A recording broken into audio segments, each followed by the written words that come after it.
Greetings. Okay, so this is going to be a quick message. I pray to God it is.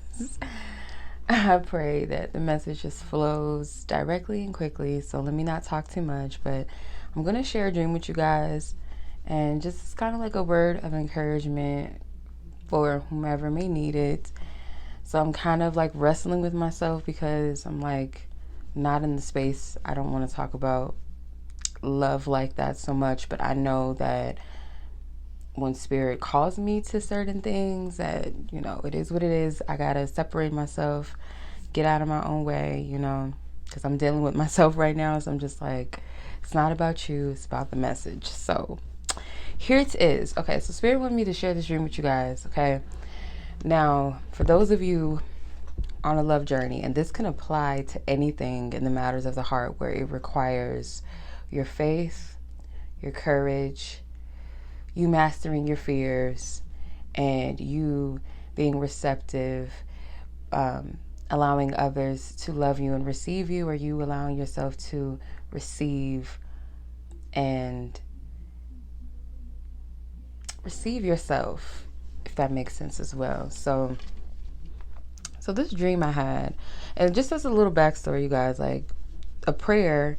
I think I shared this with you guys before, that I had said this prayer to God because I had this realization that I'm not really necessarily waiting for love per se. Yes, when I say waiting, not like just in this desperation, like, oh my God, where's love? But like where I'm having to be patient, right, for love to come in. But when I had this epiphany, I said to myself, like, in a sense, I'm not really waiting. It's because I don't feel like I'm ready. Like, if my true love was to meet me today or come into my life or whatever, right, I don't know if I would necessarily be ready to embrace him. I probably would run. I probably would push him away. I probably wouldn't even really know, because past experiences, of course, and it was 222 when I said that. Past experiences, it is kind of hard to recognize love when it meets you, or when people genuinely have good intentions, or people that genuinely love you or showing you love or showing you kindness. You might question the motives of people just in general, right? So with love, if you're anywhere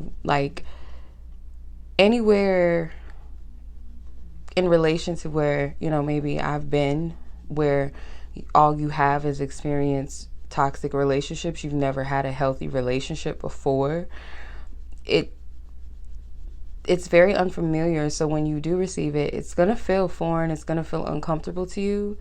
You wouldn't know how to receive it. And I want to thank my sister, my good sis Tori, my good friend Tori. She lovingly called me out, and it wasn't even calling me out, but like, she doesn't even know that she helped me like come to this epiphany and how it related to my dream, because I shared my dream with her that I had, and she put it in a way that was so beautiful, in a way that like made sense. Like, she took the words out of my mouth that I couldn't say. I couldn't put the words into form, right? And she was like, Noah, it's not, and I'm paraphrasing in a way because I can't remember exactly how she worded it, but it was a little something like this. So she was like, Noah, it's not that you're not ready for love. Like, the person that's for, like, that man is going to love you. He already, pretty much already loves you and is going to love you. And sometimes we can and this is me saying this, we can get caught up in this so-called perfection of healing, where we feel like, okay, I'm ready for this when I'm in this place. But sometimes, especially when it comes to love, because love is not something that is like you gotta earn, you gotta dangle a carrot to receive it and have it or deserve it. It's already your birthright to be loved. And those that are for you, they will love you, and vice versa. Those that you're for, you're going to love them. It's just natural to you, right? And sometimes, like with certain things, we can have a hard time with embracing the unknown. We feel like, okay, I'm not going to get on this roller coaster until whatever, like until I'm like confident. I'm like, let's go, let's get on this roller coaster. But sometimes getting on the roller coaster when you're shaking and when you're like, okay, let me just brace myself, that sometimes is needed too, to like master your fear. You're not always going to feel equipped and ready. And yes, there is things where God is not going to like put things in our face, in our lap, or in our hands, or bring people into our lives that we're going to destroy and tear down, or be toxic, or just run and blow through a blessing. Like, let's say $1 million. Like, people want to win the lottery, but what you gonna do when you get all that money? Like, you know what I mean? Like, are you a good steward with money? Okay, like, and some things will kind of teach you, or will make you show up and be like, okay, I've got all this money, let me be wise with it, let me, you know, get a financial consultant, let me, you know what I mean? So with love, it's like, I fear this, I fear getting hurt, I fear that I could be wrong, but if this person is showing up, I'm going to trust this, right? I'm going to trust it. And as long, and this is what I feel, it's like, as long as you are in a place where you are a work in progress, and you're not out hurting people or harming people or being immature, emotionally immature, you lack self-awareness to where you're just spilling your traumas on people. And I've done this in the past. The Spirit called me out for that. I've shared this before with y'all. Like, you know, I wasn't ready to really get out there, and I was pouring and spilling my trauma onto the person, and that dude called me out. He was like, you were not going to do me like I did that to you. Like, you're not going to do that to me. And it just, you know, it put me in my place. So a work in progress, like a person that is there to, you know, has good intentions, I feel like there's a level of patience that we will have, and understanding. And as long as you're not bringing that drama and trauma into the connection in a way that it's killing the seed before it even starts to sprout or grow, but it's more so of a patience, like, I'm working through this is what, you know what I mean, like communication, whatever, all of that plays a role. Teamwork, communication. So the dream that I had, getting to the dream, this is like 7 minutes in, so it's probably gonna be a long video. The dream that I had, the man that I was with in the dream, it was like my man in the dream, right? And he was taking me to his childhood home. That's what he was saying, like, this is my childhood home. And it was very interesting looking, and it was funny that we didn't, from what I could recall from the dream, we didn't go through the front door. Somehow we were in the backyard already. And there was another man with us, like he was showing us around the property or whatever, because it was, I guess the house was already like sold or something. So he was just taking me to look at it. And the backyard was like really, really like big, this big ass backyard, kind of looked like acres, just big, right?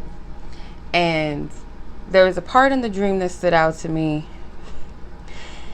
It was like monkey bars. I don't know why, but the man that I was with, he was like, jump from the monkey bars and I'll catch you. And I was like, jump all the way from down here to like right there. And the funny thing was, he was like, I'll catch you out with my eyes closed. I didn't fully like understand that in the dream until I shared it. I shared the entire dream with Tori, but that particular part, like, she gave me a revelation. So the guy that was showing us the property, he had his hands up too, like, jump, like, we'll catch you, like, whatever. And of course I'm going to go to my man in the dream, right? Where, you know, the man that's supposed to be my man in the dream. And his arms are up and his eyes are closed, and I just, like, I jumped. And, like, naturally you would think, like, girl, you crazy. Like, for one, because it wasn't like normal monkey bars, because, like, as an adult, like, I'm an average height, so I wouldn't be that far off from the ground if I'm like on a monkey bar, unless it's like really high. And it felt like it was really high, and I just jumped. And of course he caught me. And then I remember the way that when he caught me, the way that we embraced, it was like I don't know, it was like a safety, a security, and a trust, and like, I don't know how to explain it. So Tori was like, that man caught you with his eyes closed, meaning like he's in tune with you enough to catch you. Like he didn't have to spot you, or he sensed you already. So that's, I want to say this, like, for those of you, and you can apply that to anything, because that represents a leap of faith. That represents just trust. And I had to trust myself before I could trust him. So it wasn't so much of like, I'm like just naive and I'm just going to jump and whatever. But it was like within me, like, I made the decision to be like, okay, I'm going to do this. I trusted myself enough to jump, and then trusted him to catch me, if that makes sense. So, because you don't know the future, you don't know how things are going to turn out, and we're not perfect people. So, we are flawed. We can do things and hurt each other, maybe unintentionally, right? And with that dream, it just gave me this revelation that we think sometimes we have to be perfect and be ready for things. Like, oh, until this happens, then I'll know I'm ready. But it doesn't work like that. Life does not work like that. Life requires us to show up. And it sometimes does take pushing yourself, encouraging yourself, and motivating yourself past your limitations. So with love, especially for those that have been hurt and broken, and who hasn't, but to the degree that it's almost paralyzing with fear. And sometimes I would use my defense mechanism to say, I'm not ready, or I'm healing, I'm working on myself. But it was an honest prayer when I said to God, like, I want to be able to be receptive to that type of love, like, because I'm asking for it, right? But it's one thing for me to pray about it and have my hands out waiting for it. But when it comes, am I going to see it as such, or am I going to be like, okay, you say this is a diamond, but it's looking like a rhinestone. So I don't know, right? I don't really know how to tell the difference. Like, you say this is a real crystal gemstone, but this is kind of, I don't know. It might be plastic. That fear will block you and it will paralyze you. And you have to be careful of that. And I had to be honest with myself and say, like, yeah, I may feel like I'm not ready. I feel like I'm not ready, but God knows me and my heart better than I do. God has a plan. God knows whoever my person is better than I do. And the type of love that we'll have, the type of patience and compassion that we'll have towards one another. So for me to be like, oh, I'm not ready because of fear, it's not really, it's something to consider. Like, I feel when we're honest with ourselves, that's a healthy assessment. But sometimes it's like when we're too, because that's a form of control. I have to be honest with myself. Like, that's a form of control to be like, I'm not ready, and so it's not going to come because I'm not ready, and I need to do this, this and that. And God may be saying, like, sometimes it requires for you to just allow yourself to jump and let this person catch you and let you know that it's safe, it's okay. And this isn't about being delusional.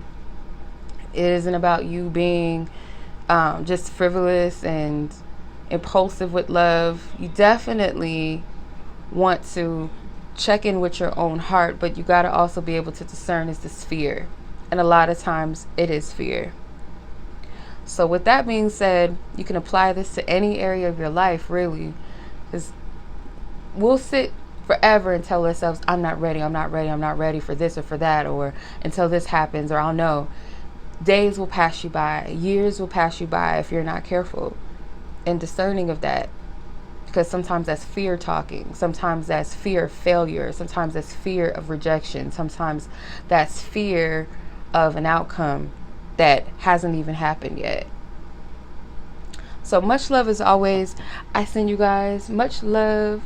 And I hope this word, this message was encouraging, comforting, confirmation for some of you, whatever, something of positivity. Much love as always. Be blessed, be safe, take care. Peace.